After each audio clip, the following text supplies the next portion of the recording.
नफीसा जिसने अपने बेटे गजनफर के कहने पर अपनी वो प्रॉपर्टी जो उसका कुल असासा था उसके नाम पर कर दी।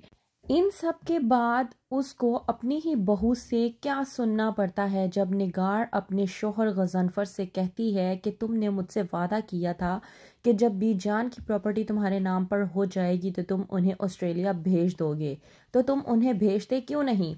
गजनफर कहता है निगार से कि आहिस्ता बोलो, कोई सुन लेगा, लेकिन निगार एक नहीं सुनती और कहती है कि मुझे कोई परवाह नहीं है अगर कोई मेरी बात सुन लेता है। मैं तो चाहती हूँ कि बीजी ये बात खुद सुन ले ताकि उन्हें अंदाज़ा हो जाए कि हम लोग उन्हें इस घर में रखने के रवादार नहीं हैं। जितना जल्दी हो सके उन्हें ऑस्ट्रेलिया भेज दें तो ही हमारे लिए बेहतर होगा। नफीसा जो कि ये तमाम तर बातें पीछे खड़े होकर सुन लेती है, उससे यकीन नहीं आता कि गजनफर उसके साथ ये सब कुछ भी कर सकता है। पुकारती है नफीसा गजनफर को और बड़े ही शॉकिंग आलम में देखती है अपने बेटे को। गजनफर जो कि अपनी माँ की आंखों में हैरत अंगेजी देखकर बहुत ज़्यादा अफसरदा हो जाता है। नफीसा जो कि इन तमाम तर मामलों को बर्दाश्त नहीं कर पाती और बहुत ही गहरे सदमे में चली जाती है।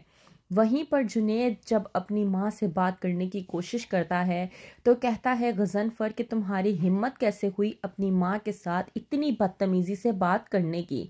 जुनेद जो कि ये बात सुनने के बाद बेइंतहा गुस्से में आ जाता है और भड़क उठता है। कहता है कि मैं इस ख़ानदान की रीत को पूरा ही कर रहा हूँ। इस ख़ानदान की रीत है ना अपने वालदैन के साथ बदतमीज़ी से बात करना, उन्हें तरजीह ना देना।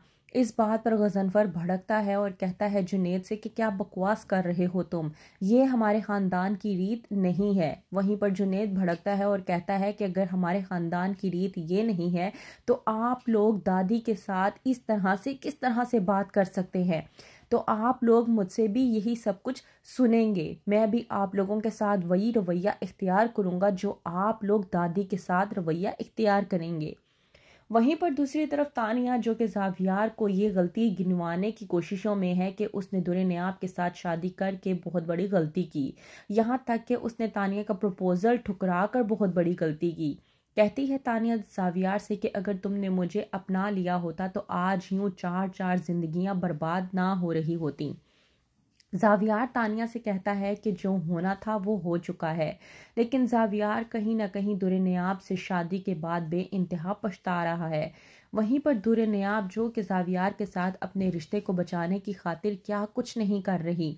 जब कर रही होती है दुर्नियाब दादी के साथ बात तो वहीं पर नफीसा दुर्नियाब को समझाने की कोशिश करती है और कहती है कि ऐसी कोई भी बात जुनेद के सामने करने की ज़रूरत नहीं है। तुम जानती हो ना तानिया ने किस तरह से तुम्हारे और जुनेद के रिश्ते पर भुगतान लगाने की कोशिश की है, किस किस तरह के इल्ज़ामात लगाने की कोशिश की है। वो तुम्हारे और जुनेद के रिश्ते को शक की बुनियाद पर रखती है और चाहती है कि घर के तमाम तर अफराद भी तुम्हारे और जुनेद के रिश्ते को शक की निगाह से देखें। ये बात हो ही रही होती है कि जुनेद बाहर खड़े होकर तमाम तर बातों को सुन लेता है और पछताता है कि उसने आखिरकार तानिया से शादी क्यों की। वो सोच नहीं पाता कि वो आखिरकार क्या करे।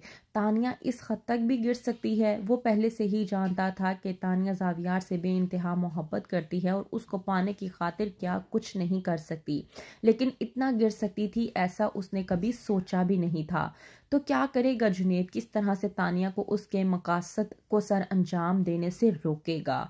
क्या होगा आगे, मज़ीद जानने के लिए देखते रहिए ड्रामा सीरियल दिले नादान।